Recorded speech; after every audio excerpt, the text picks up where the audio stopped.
Hello दोस्तों, creepy story with Vicky YouTube channel में मैं आप सबका स्वागत करता हूं। आज मैं आप सबके लिए अफ़गानिस्तान युद्ध में अमेरिकी सैनिकों के साथ हुई कुछ बेहद ही रहस्यमय घटनाएं लेकर आया हूं। तो जल्दी से अपने हेडफोन्स के साथ तैयार हो जाइए इन कहानियों को सुनने के लिए। इसमें कोई शक नहीं कि युद्ध के समय कुछ भयानक चीज़ें भी हो सकती हैं। अफ़गानिस्तान की धरती बहुत से संघर्षों की गवाह रही है, लेकिन अमेरिकी सैनिकों ने अफ़गानिस्तान के सैकड़ों किलोमीटर लंबे उजाड़ युद्ध क्षेत्रों में अपने साथ हुए कुछ बहुत ही रहस्यमय अनुभवों का जिक्र किया है। अफ़गानिस्तान में ऑब्जर्वेशन पॉइंट रॉक, या जिसे ओपी रॉक भी कहा जाता है, प्रेत बाधित सैन्य चौकी के रूप में जानी जाती रही है।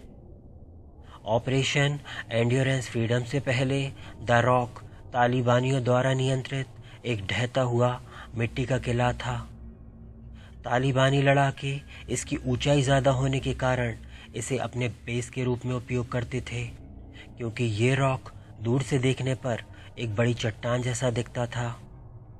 जब इस जगह का पता यूएस आर्मी को लगा तो उन्होंने इसे अपने कब्जे में लेने के लिए मिसाइलों से इस पर हमला बोल दिया। स्थानीय लोगों का दावा था कि मिसाइल हमले के दौरान द रॉक पर मौजूद सैकड़ों तालिबानी लड़ाके यहाँ जिंदा दफन हो गए थे, और फिर अमेरिकी सैनिकों ने जब इसे अपने कब्जे में ले लिया और इस ऑब्जर्वेशन पॉइंट रॉक को अपना बेस बना लिया, तब उन्हें वहाँ बहुत सी मानव हड्डियाँ मिलने लगीं। कुछ मामलों में ये कहा गया कि यहाँ मिली हड्डियाँ सैकड़ों साल पुरानी हैं। द रॉक पोस्ट पर कब्जे के बाद अमेरिकी सैनिकों ने अजीब तरह की रोशनी देखने, रेडियो पर अजीब तरह की आवाज़ सुनने, अचानक तापमान को गर्म से ठंडे में बदलने, रात में रोशनी, आवाज़ सुनने और एक डरावना, असहज महसूस कराने वाला अनुभव किया था। वहाँ तैनात कई मरीन ने कहा कि उन्हें ऐसा लगता है जैसे कोई उन पर नज़र रख रहा है।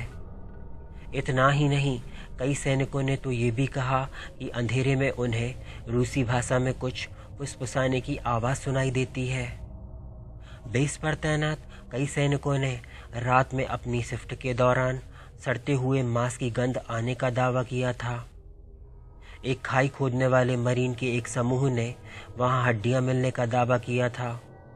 जब वहां कुछ और खुदाई की गई तो उन्हें वहां सैकड़ों सड़ी हुई लाशें और मानव कंकाल मिले, जिन्हें बाद में रूसी सैनिकों के कंकाल कहे जाने लगे, क्योंकि रूसी लेखन में इसकी जानकारी मिली थी कि सोवियत आक्रमण के दौरान रूसी सैनिकों की एक टुकड़ी को 1980 के दशक में तालिबानियों द्वारा बंदी बना लिया गया था।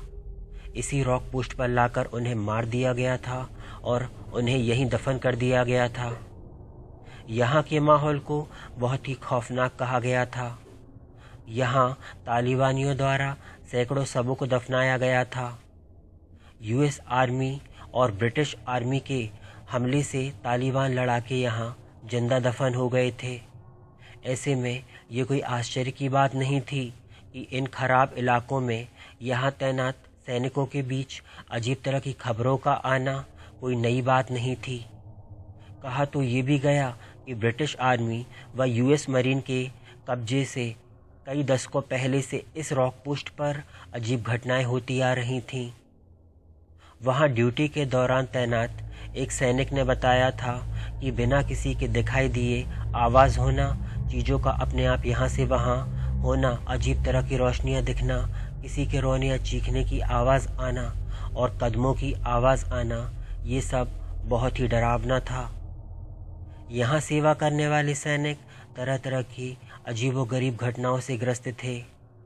उनके द्वारा बताया गया था कि कई मौक़ों पर बिजली से चलने वाले उपकरण अक्सर ख़राब हो जाया करते थे और चार्ज बैटरियाँ कुछ ही मिनटों में डिस्चार्ज हो जाया करती थीं।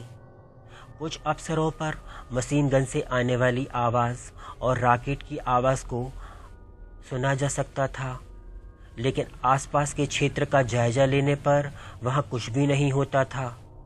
ऐसे कई मामले देखे गए जहाँ ना तो इन्हें थर्मल उपकरणों द्वारा देखा जा सकता था और ना ही इन वीरान रेगिस्तान में इन आकृतियों के पैरों के निशान ही मिलते थे। 22 साल के एक सार्जेंट जॉश ब्राउन ने एक बार ऑब्जर्वेशन पॉइंट रॉक के बारे में कहा था कि स्थानीय लोग कहते हैं कि ये एक शापित जगह है। आप निश्चित रूप से रात में यहाँ अजीबोगरीब रोशनी घूमते हुए देखेंगे।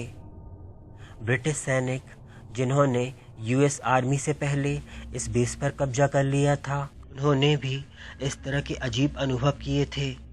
यहाँ तक कि बेस को छोड़ने से पहले उन्होंने यूएस मरीन को इसके बारे में चेतावनी दी थी कि वे जब बेस पर पहुँचेंगे तो उन्हें भी कई तरह के पैरानॉर्मल अनुभव होंगे।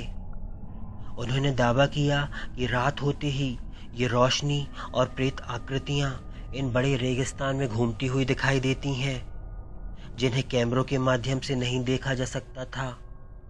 उन्हें केवल नाइट विजन गॉगल्स से देखा जा सकता था, और वो भी कुछ सेकंड्स के लिए। और फिर ये रोशनियाँ और आकृतियाँ हवा में कहीं गायब हो जाया करती थीं। उन्होंने आगे कहा कि अक्सर शोर और आवाज़ें सुनाई देती हैं। रात के समय रेगिस्तान में कहीं से भी चीख पुकार की आवाज़ें सुनाई देती हैं, और वहाँ पाए गए किसी भी अवशेष या हड्डी को छूना बड़े दुर्भाग्य को आमंत्रित करना है। हालांकि प्रेत बाधित जगह होने की वजह से यहाँ के कुछ किस्से बहुत ही रहस्यमय हैं और कुछ बहुत ही खौफनाक। वन कारपोरल जैकब लीमा के पास ऑब्जर्वेशन पॉइंट रॉक के बारे में बताने के लिए कुछ डरावनी कहानियाँ थीं।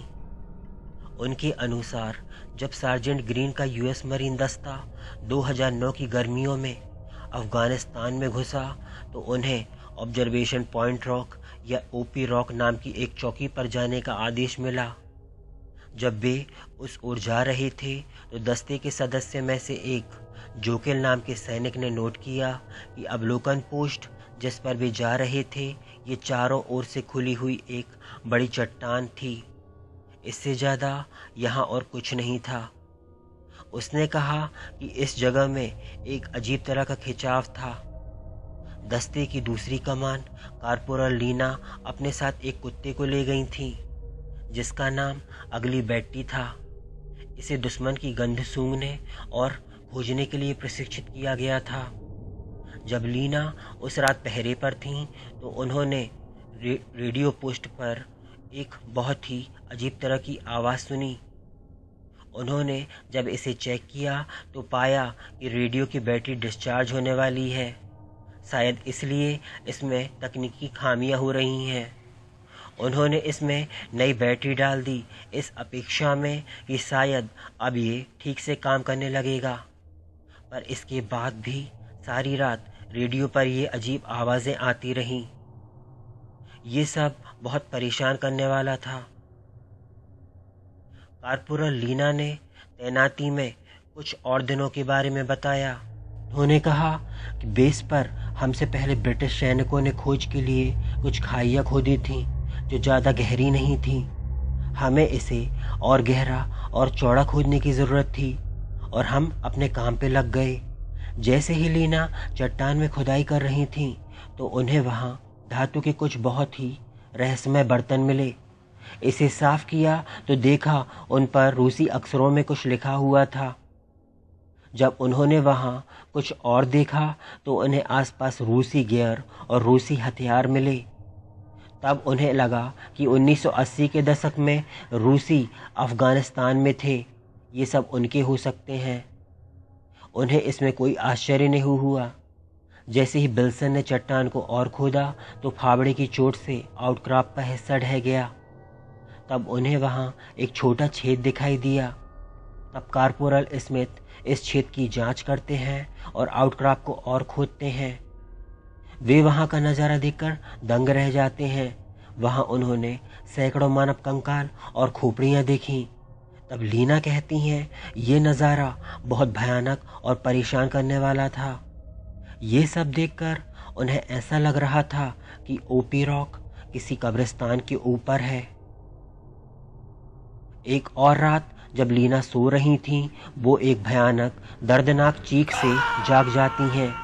ये सोचकर कि उनकी टीम के किसी सदस्य को तालिबानियों द्वारा पकड़ लिया गया है। तब वे अपनी बंदूक पकड़ती हैं और स्थिति का जायजा लेने निकल पड़ती हैं। जैसे ही लीना अवलोकन पोस्ट की जांच कर रही थी, उन्हें वहां विल्सन दिखाई दिया। उसने लीना को बताया कि उसने भी एक भयानक चीख को सुना है। तब वे दोनों पोस्ट की जांच कर ही रहे थे कि उन्हें लगा कि बेस के चारों ओर लगे हुए कटीले तारों में कोई आदमी फंस गया है। तब उन्होंने उस क्षेत्र को स्कैन किया और अपनी अपनी बंदूकें लेकर तैयार हो गए। और जब उन्होंने थर्मल उपकरण से वहां देखा तो वहां कुछ भी नहीं था। वो आकृति वहां से गायब हो गई थी। वहां उन्हें केवल कुत्ता बेटी ही दिखाई दिया, जो वहां खड़ा अभी भी किसी चीज को देखकर भौंक रहा था।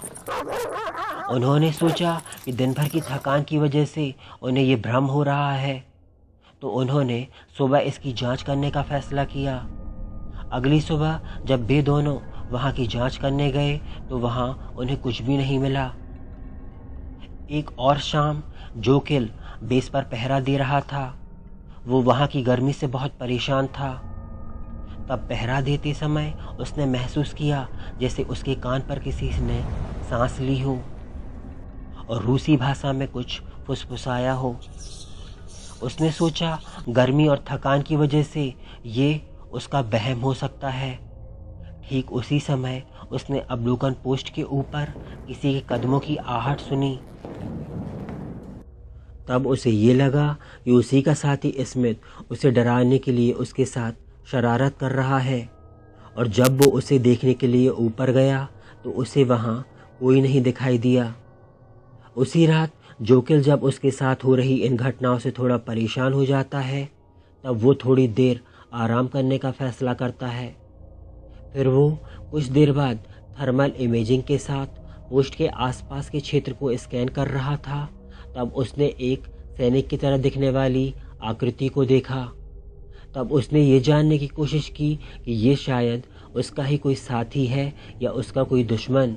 उसने तुरंत अपनी बंदूक को तैयार किया और जब जोकिल ने अपने इमेजिंग स्कोप से देखा तो ये आकृति हवा में किसी सफ़ेद धुएं की तरफ गायब हो गई।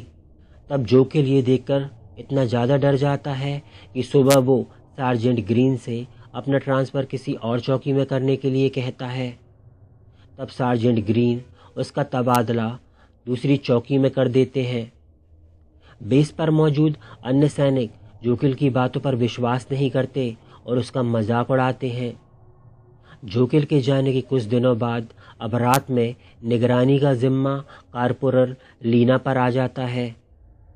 एक रात जब लीना बेस की निगरानी कर रही थी, तब उन्होंने अपने कुत्ते अगली बेटी को किसी चीज के ऊपर पागलों की तरह भौंकते हुए सुना।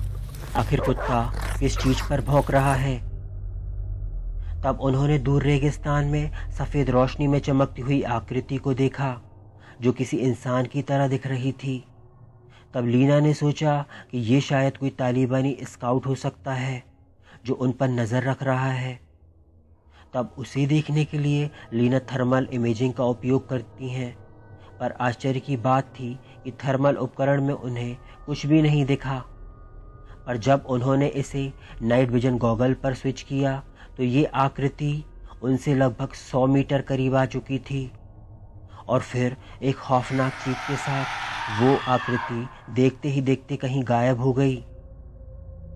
तब लीना ने महसूस किया कि जोकिल बिल्कुल सही था। ये वाकई प्रेत बाधित जगह थी। कुछ दिनों बाद एक शाम उनकी टुकड़ी के 2 सैनिक डिक्स और स्मिथ चौकी पर नजर रख रहे थे। तब उन्होंने वहां किसी के कदमों की आहट सुनी। उन्होंने सोचा ये सार्जेंट ग्रीन है जो वहां उनसे मिलने आए हैं, पर जब उन्होंने पीछे मुड़कर देखा तो वहां कोई नहीं था। तब उनका कुत्ता एक कमरे के कोने को देखकर गुर्राने लगता है। तब डिक्स अपने नाइट विजन में देखता है कि वहां एक सैनिक जैसी दिखने वाली परछाई खड़ी हुई है और वो बहुत तेजी से सांस ले रही है। तब वे दोनों डरे हुए उस ओर जाते हैं। तब वो परछाई एक पल में कहीं गायब हो जाती है। उन्हें भी ये विश्वास हो जाता है कि इस जगह के बारे में जोकिल बिल्कुल सही था ओपी रॉक में अपनी आखिरी रात के बारे में लीना बताती हैं कि चीज़ें बहुत ज़्यादा अजीब हो गई थीं। उस रात मरीन का एक सैनिक विल्सन मशीन गन पोस्ट पर था। तब उन्होंने मिसाइल और मशीन गन की आवाज़ सुनी। मरीन के बाकी सैनिकों ने सोचा शायद ये दुश्मनों की तरफ से हम पर हमला हो रहा है, पर जब वे इकट्ठा हुए तो उस बंजर रेगिस्तान में कुछ भी नहीं था। उन्हें केवल वहाँ कुछ अजीब रोशनियाँ हवा में तैरती हुई दिखाई दीं। तब उन्हें ये समझ नहीं आ रहा था कि इस सुनसान रेगिस्तान में ये किस तरह की रोशनियाँ हैं। अभी वो इस बारे में एक दूसरे से बात कर ही रहे थे कि उन्हें वहाँ चारों ओर का वातावरण एकदम ठंडा हो गया। अब चीज़ें और भी अजीब होना शुरू हो गई थीं। फिर उन्हें बेस पर चारों ओर से कदमों की आहट सुनाई देने लगी और रूसी भाषा में कुछ फुसफुसाने की आवाज़ और तेज होती गई।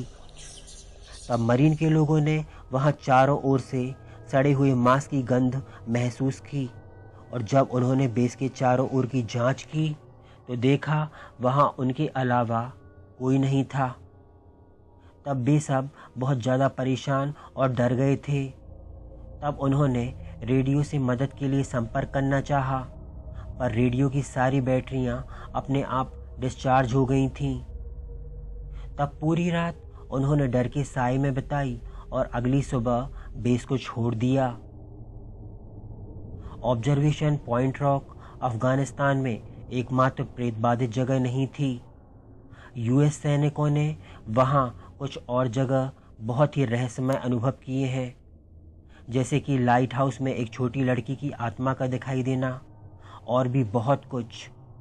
तो अगर आप इन घटनाओं के बारे में और जानना चाहते हैं तो जल्दी से मेरे चैनल को सब्सक्राइब कर लीजिए।